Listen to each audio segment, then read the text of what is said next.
Dear learners, welcome to theme 6. You have come a long way in this course. So the topic we are going to discuss today is accept, appreciate, and be grateful. Now let's go to appreciation. Let's begin our discussion on appreciation with a story. I know you all love stories. This is the witty old man thought he was only 12 years old. How did it happen?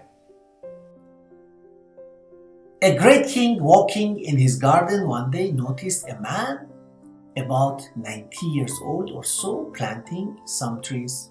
So the king asked what he was doing. And the old man answered that he was planting date seeds. You know khajur, date?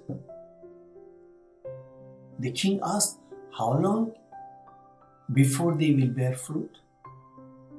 The old man said, 20 years. The king said, but you will not live to enjoy the fruit, so why then should you plant these trees? The man answered, the last generation planted trees that bore fruit for my benefit. So it is now my duty to plant for the benefit of the next generation. Now till here, I think many of you have heard this story. The king was pleased at his answer, so gave the man a piece of coin. The gardener fell on his knees and thanked him. The king said, why do you kneel down before me? The old man said, because your majesty, not only have I the pleasure or gift of planting these seeds, but they have already borne fruit for me since you gave me this coin. This also pleased the king, and he gave him another piece of coin. So again the old man, the old gardener, knelt again, and he said, again I kneel to thank your majesty.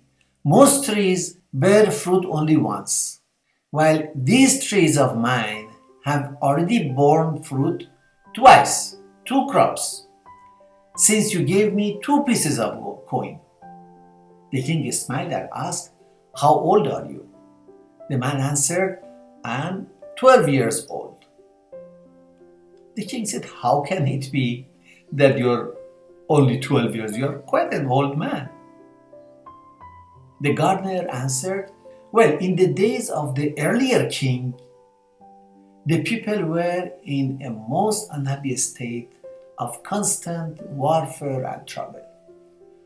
So I cannot include that as part of my life.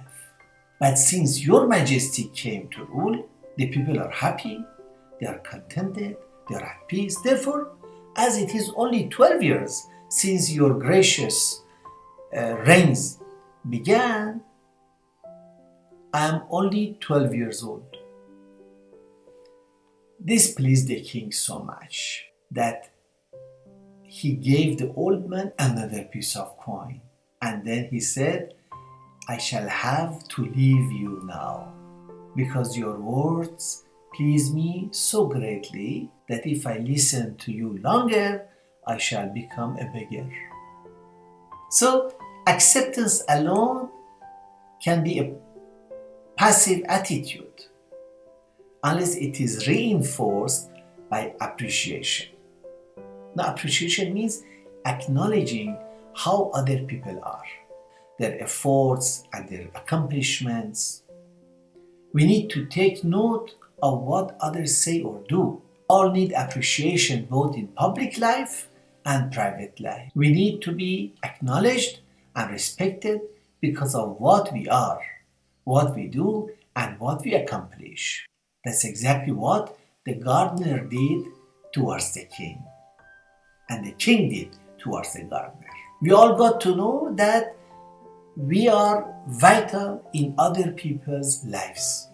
As a daughter, you are vital to your family. As a son, you are vital to your family. You are vital to your friends. You are vital to people around you. Appreciation must be at the center of all sound connections. So we have to appreciate each other. In our personal or professional relationships, without appreciation, people may lose motivation. Appreciating others makes them and us both happy and raises one's morale and feeling of self-worth to even do more. This is the magic of appreciation. An important outcome of appreciation, friends, is stronger relationships, trust, and respect. So appreciation is effective, remember, when it is true, number one, and timely. These are the two characteristics of appreciation to be effective. It has to be true, no untrue appreciation, no flattery, and should be timely. Otherwise, untrue praise or late appreciation will not have much value. Now, a true and timely appreciation makes us and others feel secure and relieves stresses. Now, the way we appreciate should, however, be suitable to the occasion and the place. For example, appreciating in an informal setting should be so different from appreciating at a formal setting, such as a workshop, for example, a workplace, a conference, in your classrooms. In fact, there is a learning activity that you will do it later on after this session. Now, in either case, we should make sure that the language we should use should not be offensive to any person. For example, when you want to appreciate what a person from a different background has accomplished, you should avoid using a slang language that may not be understood or which may be different in his culture. It may be differently understood in other people's culture. So we should avoid using a slang. We should be formal rather than casual. This is the formula. Be formal, be conservative rather than casual. We have two learning activities to do and an association game that you can play with your family members or co-learners and friends. Now, to sum up, appreciation makes you and others cheerful, motivates you and others, builds a better connection, gives security, and demonstrates respect, and generates new capacities in others. Remember, appreciation generates new capacities in others. When you appreciate somebody, to say that, wow, he is very creative, actually you are developing that person's creativity. Or you say he is very courageous, actually you are developing the person's, courage. So it is just fair to appreciate good in others. At least this much we can do. Thank you.